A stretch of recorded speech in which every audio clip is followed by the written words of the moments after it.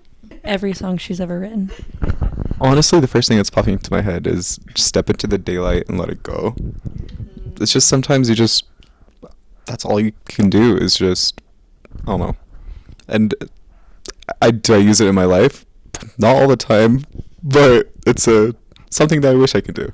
Okay, so one I'm like ruminating over, which I don't think I have like a line necessarily, but the song You're on Your Own, Kid, that is one, like when that album, yeah.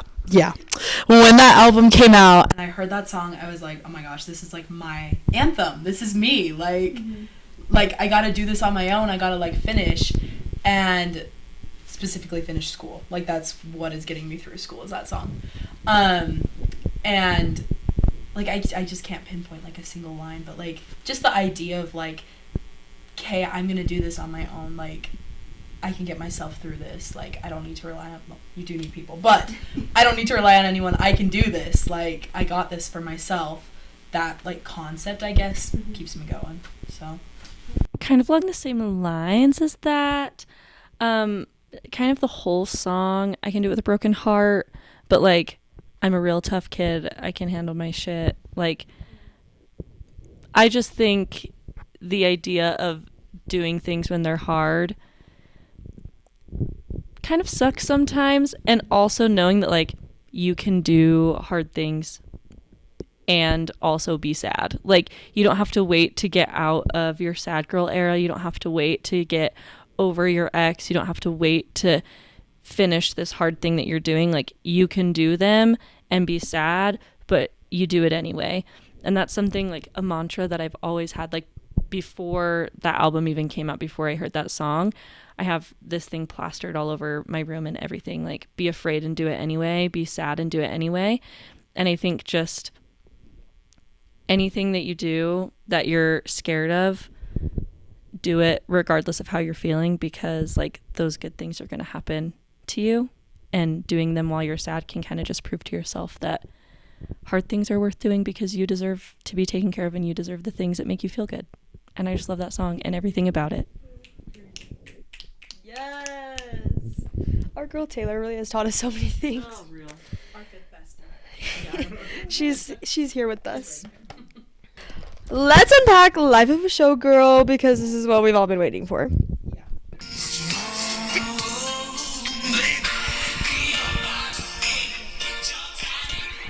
True. And she is our father figure. Favorite songs?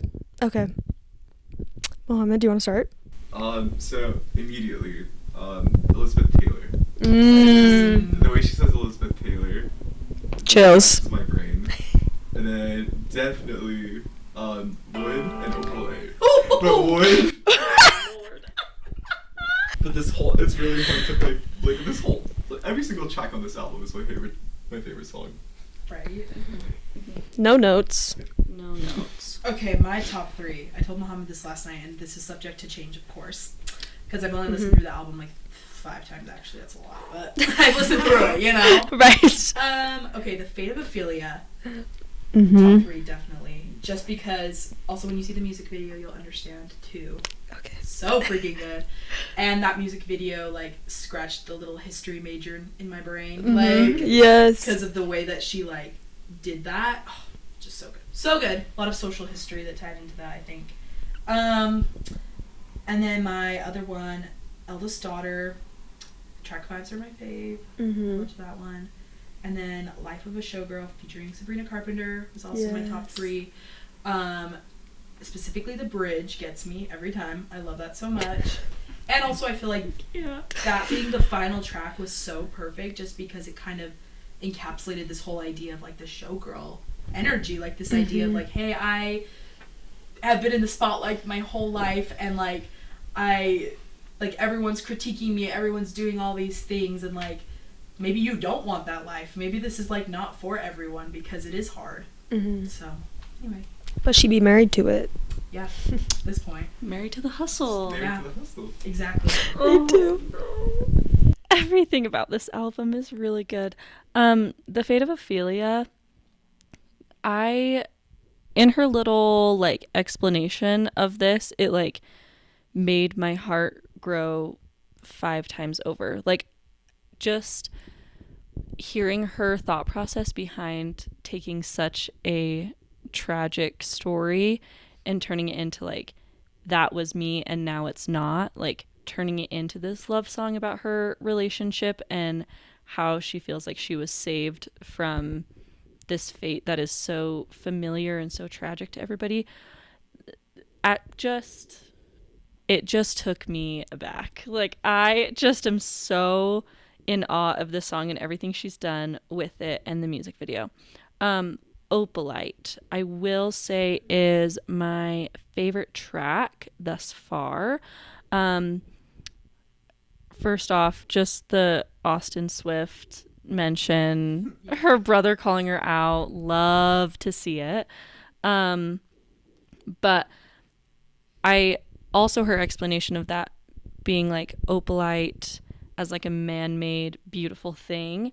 I think as Taylor fans, we've all like listened to her tracks through every era, being very much like kind of the prophecy vibes of like, I'm waiting for this to happen to me. Like, why can't this happen to me? Why can't I get this thing that I want so bad? I'm trying so hard, kind of a thing. But Opalite kind of switches that narrative, and I think that just shows her maturity now in like how she sees herself and how she sees relationships, because this is man-made. This is something she's done for herself. Like, she worked so hard to get this thing that she wanted so bad, and just hearing her go through each of the verses, like somebody told her this, and then, you know, she's telling this to other people now, like, it's gonna be okay, like things get better, the sky gets brighter, like you can keep working hard and good things are gonna happen to you. Oh my gosh, literally obsessed. Wood, don't get me started on Wood. I me when I get started. No, I love a superstition. I love a superstition, and I love a double meaning. I love everything she's done with this song.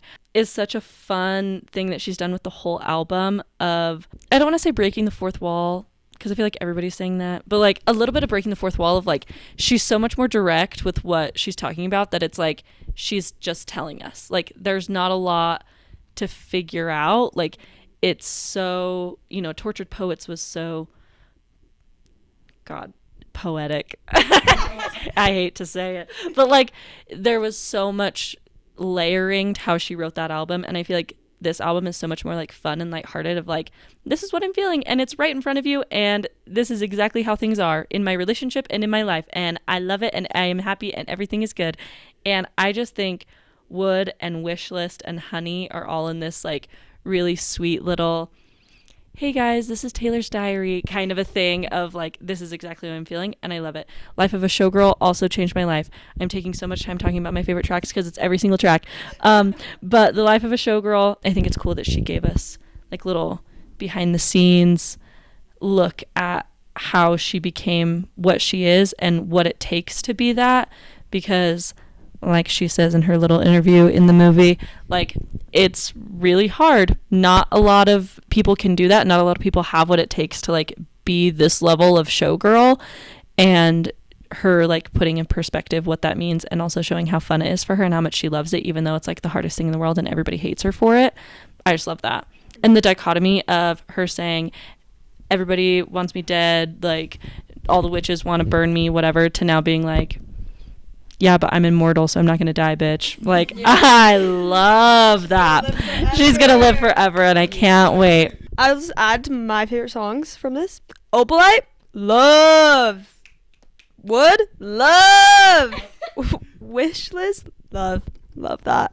Honey, Life of it. Oh, it's so good. I think I like, today when I was driving around, I listened to like where I was going and like coming back to my house, and I just listened to the whole album like with like tears in my eyes, because I'm just like, like, Summer, you're so right. She's just like, this is exactly what it is, straight from the diary, straight from the glitter pen itself. Here you go. It just makes me happy that she's like happy, and she's like gone through so much, like listening to album. It's like, oh, that was a tough one. She wrote that, like, that's sad. To now it's just like, yeah, it's tough, but like she's in such a better spot and mindset, and like for her it's like haters gonna hate, I don't really care, like I'm happy and I'm finally like, this is what she's been manifesting. Her and Travis honestly be manifesting each other, and here we are.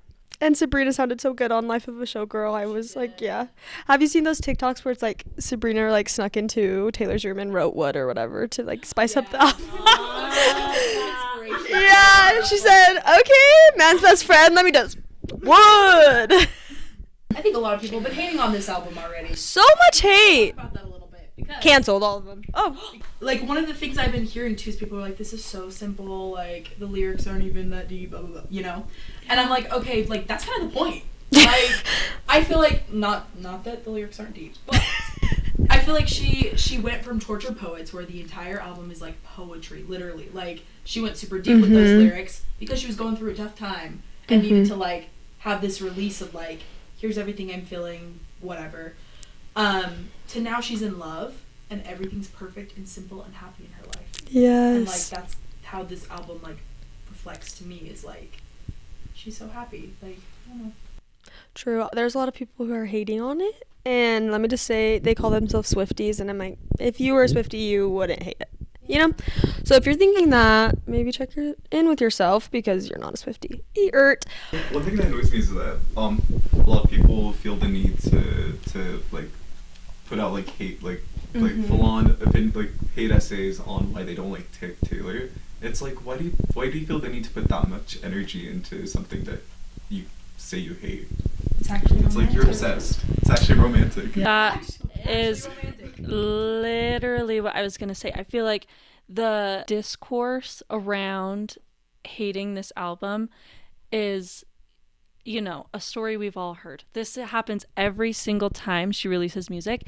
And I think with this album specifically, because it's so like exactly what she wanted in the way that she wanted it, and it's so like joyful and happy, I think it's less about people not liking the music and more about people like wanting something to relate to that they can't. Like, they can't relate to being this happy. They can't relate to like seeing life in such like a simple, joyful way, that they're like, I don't get it, so I don't like it. And that, like, I just think speaks volumes to the way that people see Taylor Swift, of like, they feel so entitled to like her doing exactly what they want and need, when that's not at all what she's ever done or ever subscribed to or ever like worked for. Like, she's so authentically herself and genuine in the way that she writes music, which is why things transition from like one end of the spectrum to the other in her albums.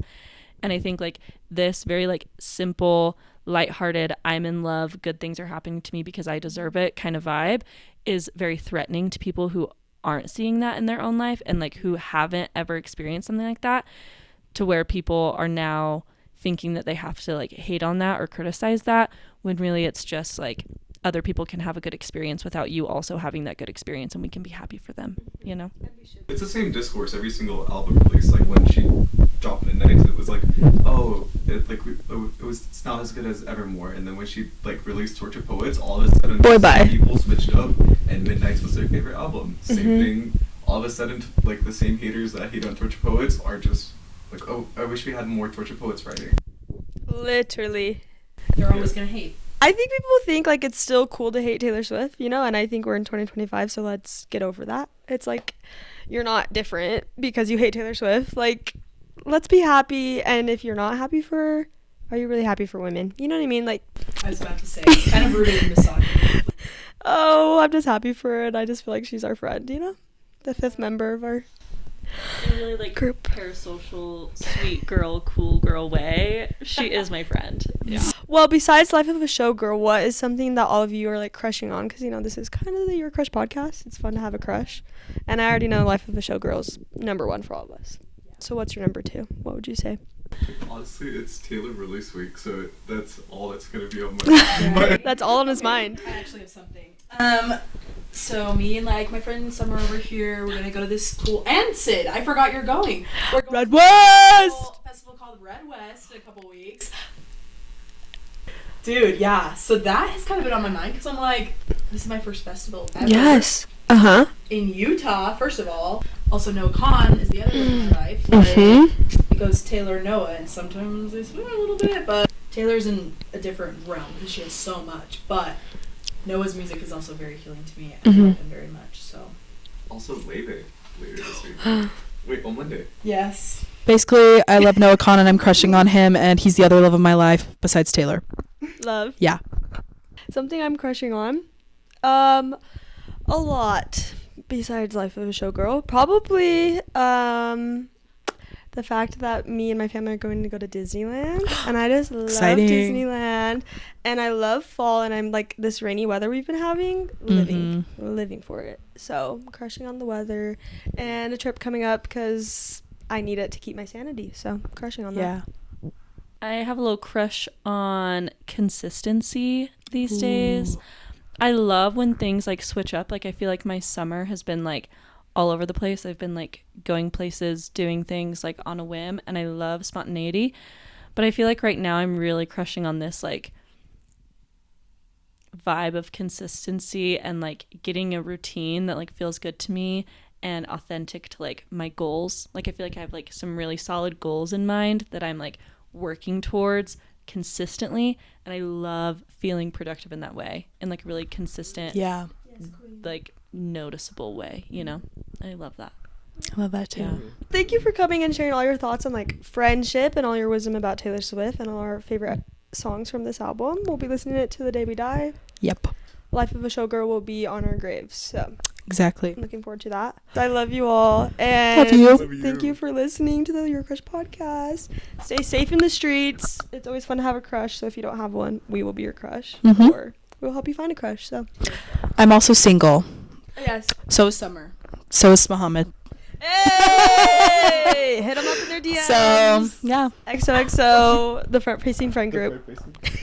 Love you. Bye. Oh.